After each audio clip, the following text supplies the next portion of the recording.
નમસ્તે વિદ્યાર્થી મિત્રો, જ્ઞાનદીપ વિદ્યાલયમાં આપ સૌનું હાર્દિક સ્વાગત છે. નો વિષય છે અંગ્રેજી. એમાં chapter number 7 let's ask some questions, એટલે કે આપણે પૂછવાના છે થોડાક પ્રશ્નો અને એ પ્રશ્નોને અંગ્રેજીમાં કેવી રીતે પૂછાય એની આપણે સમજૂતી મેળવીશું. તો વિદ્યાર્થી મિત્રો, આપણને ગુજરાતીમાં જ આપણે પ્રશ્ન પૂછતા આવડે છે કે આ શું છે, તે શું છે, પરંતુ આપણે અંગ્રેજીમાં ક્વેશ્ચન્સ કરવો હોય તો આપણે અંગ્રેજીમાં કઈ રીતે વાતચીત કરીશું? તો એમના માટે એક શબ્દ છે વોટ. અંગ્રેજીમાં પ્રશ્ન પૂછવા માટે વોટ શબ્દનો ઉપયોગ થાય છે. વોટ એટલે શું? વોટ એટલે શું? WHAT. વોટ એટલે શું? વોટને ગુજરાતીમાં શું કહેવાય? વોટને ગુજરાતીમાં શું કહેવાય છે? શું. એમાં પહેલો ટોપિક છે કે વોટ વડે પ્રશ્ન પૂછાય છે. વોટનો ઉપયોગ ક્યાં થાય છે? તો કે વોટ વડે પ્રશ્ન પૂછાય છે. વસ્તુ, વ્યક્તિ કે પ્રાણી વિશે જાણવા કે પૂછવા વોટ વડે પ્રશ્ન પૂછાય છે. પ્રશ્નના અંતે પ્રશ્નચિહ્ન મૂકવું જરૂરી છે. પ્રશ્ન પૂરો થઈ જાય એટલે પછી આવું પ્રશ્નચિહ્ન મૂકવું જરૂરી છે. તો ચાલો આપણે થોડાક પ્રશ્નો જોઈએ અને એમની સમજૂતી મેળવીએ. વાંચો અને સમજો. તમને અહીં વાક્ય આપેલું છે એક કે વોટ ઇઝ ધીસ. જો આપણે નજીકની વસ્તુ વિશે જાણવું હોય તો આપણે છેલ્લે ધીસનો ઉપયોગ કરીશું. જો આપણે દૂરની વસ્તુ વિશે જાણવું હોય તો એમના માટે આપણે ધેટનો ઉપયોગ કરીશું. વોટ છે તે પ્રશ્નની શરૂઆતમાં આવે છે અંગ્રેજીમાં.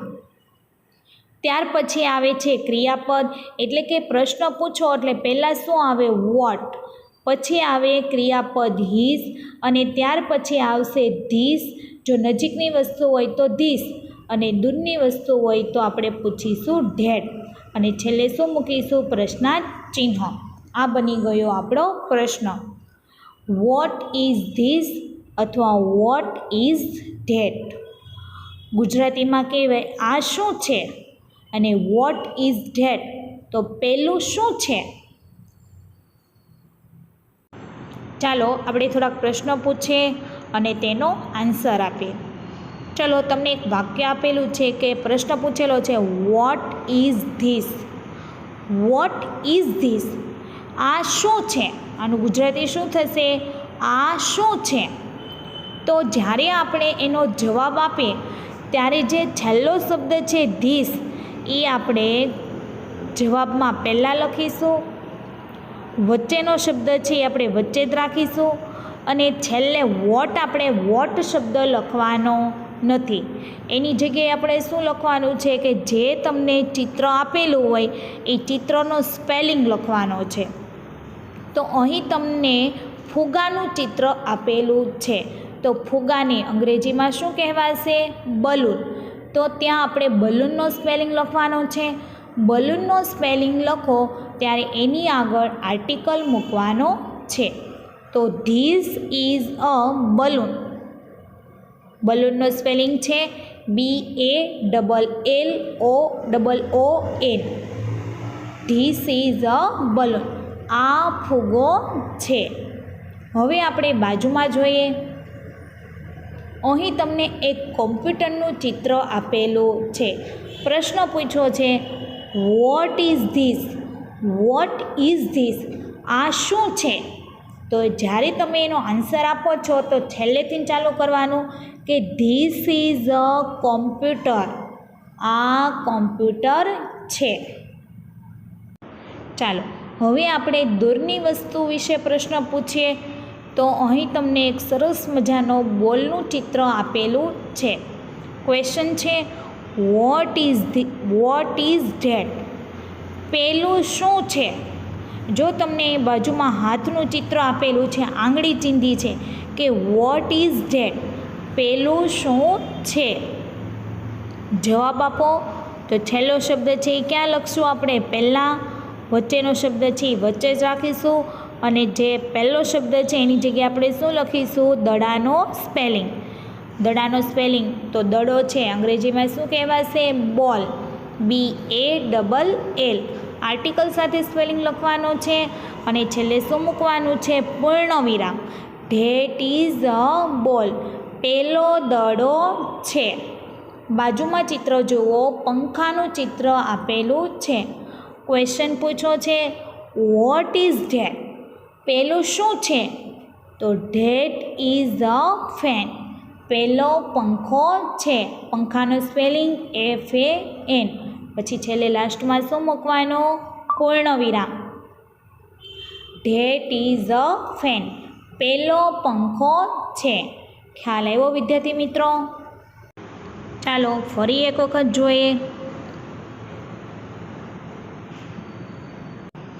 નજીકની વસ્તુ દર્શાવવા માટે ધીસ શબ્દનો ઉપયોગ થાય છે અને દૂરની વસ્તુ દર્શાવવા માટે ધેટનો ઉપયોગ થાય છે. ક્વેશ્ચન પૂછો છો એટલે પહેલાં વોટથી ક્વેશ્ચન પૂછાય. Vote is this? જો નજીકની વસ્તુ પૂછવી હોય તો ધીસ અને છેલ્લે મૂકવાનું પ્રશ્ન ચિહ્ન. જો દૂરની વસ્તુ પૂછવી હોય તો છેલ્લે શું મૂકવાનું? ધેટ અને પ્રશ્નાર્થ ચિહ્ન. વોટ ઇઝ ધીસ અથવા વોટ ઇઝ ધેટ.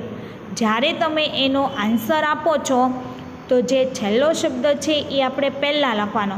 જો છેલ્લે ધીસ આપેલું હોય તો ધીસ લખવાનું, ધેટ આપેલું હોય તો ધેટ લખવાનું. વચ્ચેનો હિઝ છે તેને વચ્ચે જ રહેવા દેવાનું, હિઝ. અને આ વોટ છે એને એની જગ્યાએ છેલ્લે શું લખવાનું? નામ. અને છેલ્લે શું મૂકી દેવાનું? પૂર્ણ. હવે આપણે સ્વાધ્યાય જોઈએ. ચિત્ર જોઈ બોક્સમાં આપેલા શબ્દોનો ઉપયોગ કરી જવાબ લખો. અહીં તમને સ્પેલિંગ આપેલો છે ગોટ, GOAT. ગોટ એટલે બકરી. ત્યાર પછીનો સ્પેલિંગ છે બુક, BOOK. બુક. ત્યાર પછી છે કાવ, COW. કાવ. ત્યાર પછી છે એપલ, APPLE. એપલ એટલે સફરજન. ત્યાર પછી છે પેન્સિલ, PENCIL. પેન્સિલ એટલે પેન્સિલ. ત્યાર પછી છે કાર, કાર એટલે ગાડી, CAR. Tiger, TIGER. ટાઈગર એટલે વાઘ.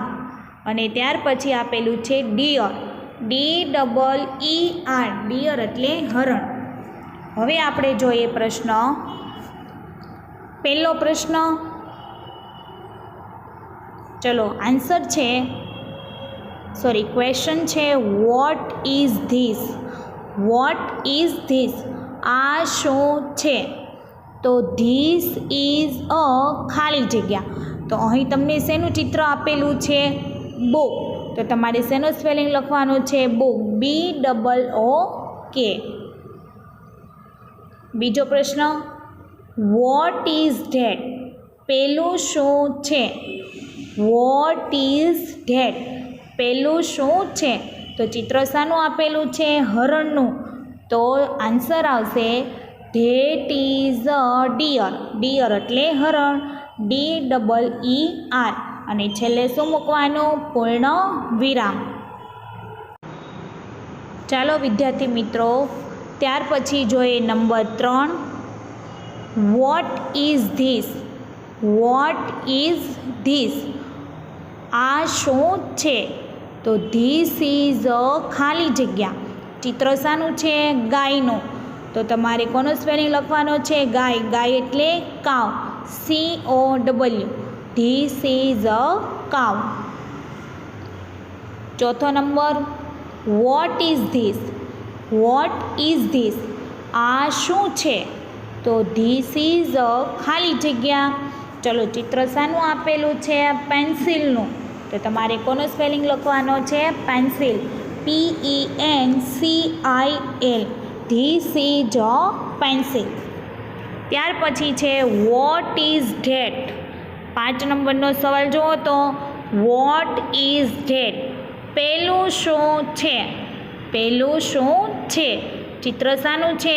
વાઘનું ચિત્ર આપેલું છે. તો that is a tiger. Tiger એટલે વાઘ. TIGER પૂર્ણવિરામ. That is a tiger. ચાલો 6 નંબરનો સવાલ જોવો. What is that? પેલું શું છે? What is that? પેલું શું છે? તો ત્યાં શેનું ચિત્ર આપેલું છે? બકરીનું ચિત્ર. તો આપણે લખવાનું છે ધેટ ઇઝ અ ગોટ. બકરીને શું કહેવાય? Goat. GOAT. That is a goat પૂર્ણ વિરામ. હવે જુઓ 7 નંબરનો સવાલ. What is that? What is that? પેલું શું છે? ધેટ ઇઝ એન ખાલી જગ્યા. ચલો ચિત્ર શાનું છે? સફરજનનું. તો સફરજનને શું કહેવાય? એપલ. તો vote is that? That is an apple. તે સફરજન છે. ચલો ત્યાર પછી 8 નંબર. Vote is this? આ શું છે? This is a car. આ ગાડી છે. આ કાર છે. What is this? This is a car. ચાલો હવે જુઓ. ચિત્રો જોઈ ઉદાહરણ પ્રમાણે વોટથી પ્રશ્ન બનાવો અને જવાબ લખો. ચિત્રો જોઈ ઉદાહરણ પ્રમાણે વોટથી પ્રશ્ન બનાવો અને જવાબ લખો. અહીં તમને એક્ઝામ્પલ આપેલું છે. ચાવીનું ચિત્ર છે. ચાવીને શું કહેવાય? કી. ચાવીને શું કહેવાય? કી. તો સવાલ પૂછ્યો છે વોટ ઇઝ ધીસ? ચલો તો આપણે ક્વેશ્ચન પણ બનાવવાનો છે અને એનો જ આન્સર પણ આપવાનો છે. ચાવી છે નજીકથી છે એટલે આપણે છેલ્લે કયો શબ્દ લખ્યો? ધીસ. Vote is this? છેલ્લે પ્રશ્નાર્થ ચિહ્ન. હવે આપણે એનો જવાબ આપવાનો છે. તો છેલ્લો શબ્દ છે એ ક્યાં લખીશું? પહેલાં. વચ્ચેનો હિઝ છે એને હિઝ રહેવા દેશું અને છેલ્લે વોટ આપેલું છે એની જગ્યાએ આપણે શું લખીશું? સ્પેલિંગ. કી. તો એની આગળ શું મૂકીશું આપણે? આર્ટિકલ. કી છે, કીનો સ્પેલિંગ છે ક્યાંથી ચાલુ થાય છે? કેથી. તો કે શું કહેવાય? વ્યંજન. તો વ્યંજનથી શરૂઆત થતી હોય તો ત્યાં આર્ટિકલ કયો આવે? એ. હવે જુઓ આપણે 2 નંબર જોઈએ. 2 નંબરમાં ચિત્ર આપેલું છે કપ. CUP. ચાલો કપ કેવો દેખાય છે આપણને? નજીક. તો આપણે સવાલ બનાવીશું વોટ ઇઝ ધીસ? નજીક છે એટલે આપણે કયો અહીં સ્પેલિંગ લખીશું? ધીસ. છેલ્લે પ્રશ્નાર્થ ચિહ્ન. Vote is this? આ શું છે? હવે આપણે એનો જવાબ આપીશું. તો છેલ્લો શબ્દ છે એ ક્યાં લખીશું? પહેલાં. વચ્ચેનો શબ્દ વચ્ચે. વોટ લખવાનો નહીં. એની જગ્યાએ આપણે શું લખવાનો? કપનો સ્પેલિંગ. હવે જુઓ તો કપનો સ્પેલિંગ છે પહેલો અક્ષર કયો છે? સી. પહેલો અક્ષર સી. તો કયો આર્ટિકલ આવશે? A. This is a cup. This is a cup. અને છેલ્લે શું મૂકવાનું? પૂર્ણ વિરામ. ચાલો હવે જુઓ 2 નંબરનું ચિત્ર આપણને કેવું દેખાય છે? નજીક. હાથ દોરેલો હોય તે દૂરની વસ્તુ હશે. હાથ નહીં દોરેલો હોય તો એ કેવી વસ્તુ હશે? નજીકની. તો અહીં તમને ટેબલનું ચિત્ર આપેલું છે. ટેબલનો સ્પેલિંગ આપેલો છે. તો આપણે ક્વેશ્ચન શું બનશે? What is? પહેલાં વોટ લખીશું પછી હિઝ. વોટ ઇઝ પછી છેલ્લે શું લખીશું? ધીસ. પ્રશ્નાર્થ ચિહ્ન. Vote is this? હવે જવાબ લખવાનો.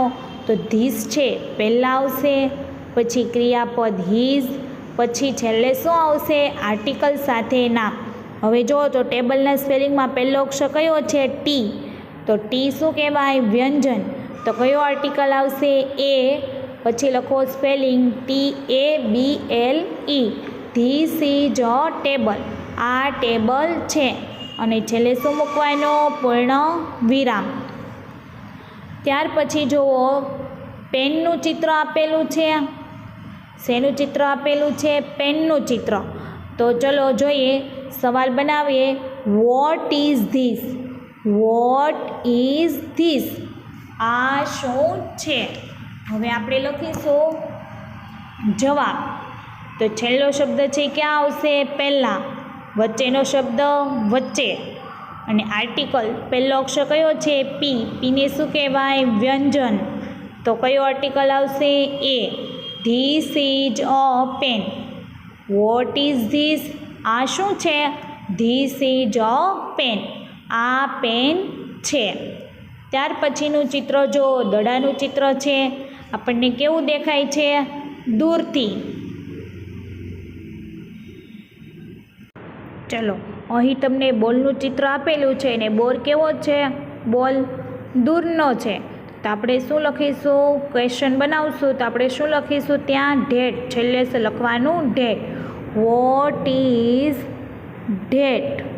Vote is that? તો હવે આપણે આન્સર આપીએ તો આપણે શું લખીશું? છેલ્લો શબ્દ છે ધેટ, એ ક્યાં લખીશું? પહેલાં. ધેટ. પછી શું લખીશું? હીઝ.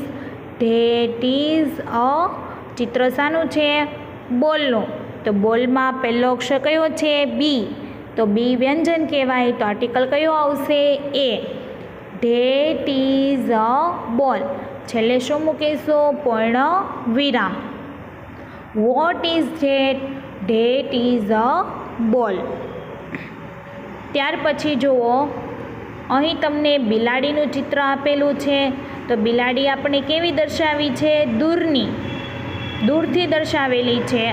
તો આપણે આન્સરમાં છેલ્લે શું લખીશું? ક્વેશ્ચનમાં ધેટ. What is that? પેલું શું છે? What is that?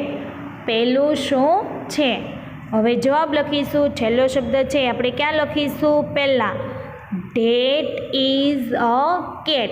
કેટનો પહેલો અક્ષર શું છે? સી. તો સી શું કહેવાય? સ્વર કે વ્યંજન? વ્યંજન. તો કયો આર્ટિકલ આવશે? A. That is a cat. પેલી બિલાડી છે. છેલ્લે શું મૂકવાનું? પૂર્ણ વિરામ. ક્વેશ્ચન લખો ત્યારે શું લખવાનું? પ્રશ્નાર્થ ચિહ્ન. અને આન્સર આપો ત્યારે છેલ્લે શું મૂકવાનું? પૂર્ણ વિરામ. ચાલો હવે જુઓ, અહીં તમને ઉંદરનું ચિત્ર આપેલું છે. ઉંદર કેવી રીતે દર્શાવેલો છે? દૂરથી. તો આપણે ક્વેશ્ચન બનાવીશું તો આપણે શું લખીશું? પહેલાં વોટ. ત્યાર પછી ક્રિયાપદ હીઝ. એને દૂરની વસ્તુ છે આપણે, એટલે આપણે શું લખીશું? ધેટ. What is that? અને છેલ્લે શું મૂકીશું? પ્રશ્નાર્થ ચિહ્ન. Vote is that? પેલું શું છે? જવાબ આપો ત્યારે છેલ્લો સ્પેલિંગ છે એ ક્યાં લખીશું? પહેલાં. That is a rate. That is a rate. રેટમાં જો પહેલો અક્ષર કયો છે? આર. આરને શું કહેવાય? વ્યંજન. એટલે આપણે આર્ટિકલ કયો લખ્યો? A. That is a rat. ત્યાર પછી કૂતરાનું ચિત્ર આપેલું છે. કૂતરો પણ આપણે કેવી રીતે દર્શાવેલો છે? દૂરથી. તો ક્વેશ્ચન બનાવીએ. Vote is that? What is that? જવાબ શું આવશે? Answer. That is a dog. પહેલો અક્ષર છે ડી. વ્યંજન કહેવાય. એટલે કયો આર્ટિકલ મૂક્યો? એ. અને છેલ્લે પૂર્ણ વિરામ. Vote is that? That is a dog. તો વિદ્યાર્થી મિત્રો, તમને સમજ પડી? તો આવી જ રીતે તમારે તમારી જાતે ક્વેશ્ચન બનાવવાના અને તેનો આન્સર લખવાનો.